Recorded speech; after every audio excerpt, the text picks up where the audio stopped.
Bom, nas aulas anteriores a gente trabalhava a América anglo-saxônica como um todo, Canadá e Estados Unidos. Agora a gente foca, né, vamos dividir um estudo sobre Estados Unidos e depois sobre o Canadá. Então, em termos populacionais, como é que se formou a população dos Estados Unidos? Temos que lembrar, né, que existia uma população original, que eram os ameríndios, como são chamados, né? O termo ameríndio é uma nomenclatura derivada da questão, né, de que acreditava-se que quando, no final do século XV, quando Cristóvão Colombo chegou no continente, que havia chegado nas Índias, portanto os habitantes da Índia, índios.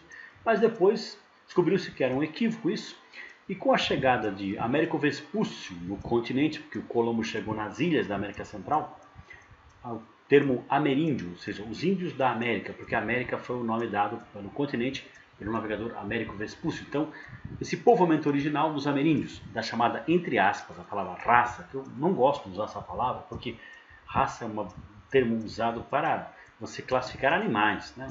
Os animais têm raça. Seres humanos têm as características físicas, né? Os fenótipos, como cor da pele, formato do cabelo, dos olhos e tudo mais.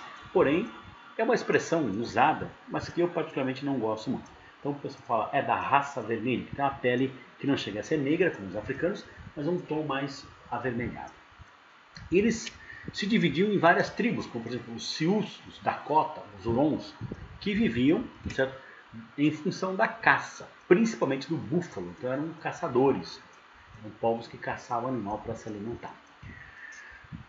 Agora, você tem que os primeiros colonizadores chegaram, né, após o século XVI, e vieram da Inglaterra. E eles eram, na maioria deles, protestantes puritanos, que vieram perseguidos, tá certo, pelo rei Henrique VIII. Então chegaram ao longo do século XVI e introduziram no norte uma colônia de povoamento. Enquanto que a parte sul, que tinha um clima mais favorável à prática agrícola, houve a introdução de uma colônia de exploração.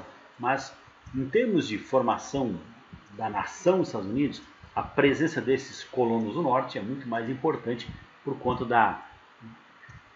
da colonização de povoamento que eles introduziram na região. E vieram por conta das perseguições religiosas que eles sofriam. Os puritanos fizeram o contrário à criação de uma nova religião, que é o anglicanismo, em que o rei Henrique VIII é o fundador, e até hoje, né, o rei ou rainha da Inglaterra é o representante dessa religião, representante máximo da religião. Também tivemos a presença dos negros africanos, que chegaram quando foram trazidos no período colonial para servir como mão de obra escrava. Então havia um grande comércio de escravos, de africanos, para as colônias do sul dos Estados Unidos. Então, nos estados do sul, como o estado do Alabama, por exemplo, o estado da Geórgia, do Tennessee, são estados que você encontra uma grande presença de população de afrodescendentes, ou negros, ou afro-americanos, como alguns preferem chamar. Agora, no século XIX, o país já independente, ele cria uma lei que é o chamado Ato de Imigração, ou o termo em inglês Homestead Act. Esse ato de imigração era um programa de povoamento do Far West, ou seja, o oeste distante, aquilo que ficava além do meridiano de 100 graus oeste. Então, esse programa doava terras para qualquer cidadão que comprovasse moradia por pelo menos 5 anos nessa região aqui. Então isso atraiu cerca de 40 milhões de pessoas de todas as partes do mundo. Então a cena típica do final do século XIX e começo do século XX eram famílias com as suas carruagens tentando povoar o oeste distante, ou Far West. Isso até estimulou a criação de um gênero de cinema, os filmes de Far West. Esses primeiros colonizadores do oeste não tiveram vida muito fácil, porque a região não apresentava um clima muito favorável, um relevo acidentado, um clima que é ou muito frio ou muito seco. Além disso, um ambiente selvagem, tendo que conviver com animais como ursos, como águias. Tem até relatos de famílias que perderam bebês porque as águias deram um voo de rasante e levaram o seu bebê embora. Então, são relatos um tanto quanto tristes. além do que havia, né, os nativos, os índios. Então travaram-se várias batalhas entre os colonizadores e os nativos na região. O exército do país funcionava como uma espécie de abridor de caminho para esses colonizadores. Então, portanto, houve aí no final do século XIX, começo do XX, uma forte imigração para a região dos Estados Unidos. Então, dentre essas correntes migratórias, uma que se destacou historicamente é a corrente dos europeus. Dentre eles, ingleses, irlandeses, holandeses, alemães, italianos. Obviamente que eles vieram por onde? Pelo Oceano Atlântico, porque a Europa do outro lado do Atlântico. Entraram pelos portos da costa leste, como por exemplo o porto de Nova York, o porto de Boston, e depois eles se espalharam pelo território do país, nessa lógica de colonizar o oeste distante. Então hoje você encontra em quase todos os estados do país grandes contingentes de população de origem europeia, ingleses e holandeses vivendo nos estados da região leste, da região oeste, da região noroeste. Você encontra aí inúmeras famílias que são descendentes desses primeiros imigrantes. Forma, né, a principal corrente histórica de imigrantes para os Estados Unidos. Porém, você tem também uma segunda corrente de asiáticos, japoneses, chineses, coreanos, vietnamitas, que por uma questão geográfica vieram pelo Oceano Pacífico, entraram pelos portos da costa oeste, da Califórnia, como por exemplo Los Angeles e São Francisco. E a partir da Califórnia, eles se espalharam bastante pelos estados da costa oeste, como além de Califórnia, o estado do Oregon, o estado de Washington. Então eles se concentram na Califórnia, o estado com a maior concentração de asiáticos. Tanto que nessas grandes cidades como Los Angeles e São Francisco, tem os famosos guetos, chamados de Chinatown. Seriam bairros chineses, porque eles não distinguem entre chineses e coreanos, japoneses. Então para eles é tudo bairro asiático.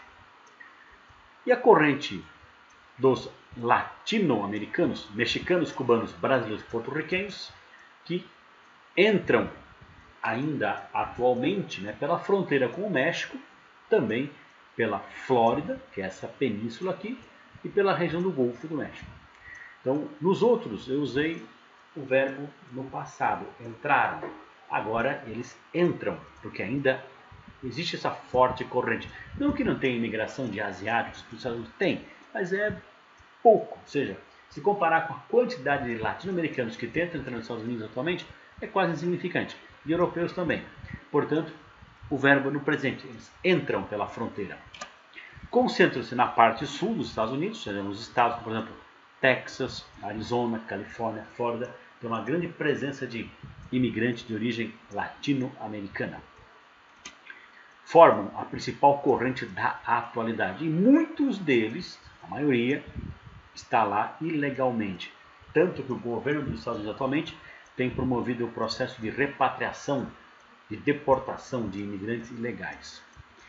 E eles formam aí, digamos assim, um contingente grande, principalmente para trabalhar em serviços braçais. Daí o termo braceiros, que fazem trabalho dos braçais, e o termo balseiros, porque alguns, principalmente cubanos, eles se arriscam para entrar no território dos Estados Unidos através de balsas improvisadas.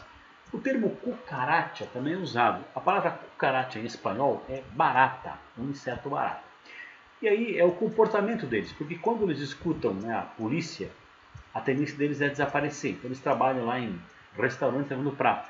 Se ele escuta a sirene da polícia encostando na frente, ele desaparece. Ele pula a janela e nunca mais volta. Daí essa expressão cucaracha, porque eles sempre querem se esconder, que é o comportamento que uma barata tem assim que ela percebe a presença de alguém. Então, essas correntes migratórias formaram aí, né, a grande contingente da população dos Estados Unidos. Hoje a população dos Estados Unidos é de em torno de 320 a 330 milhões de pessoas, grande parte descendente de imigrantes que chegaram aí entre o século XIX e o século XX, quando o país deu um grande boom, em termos populacionais, também em termos econômicos. Ok?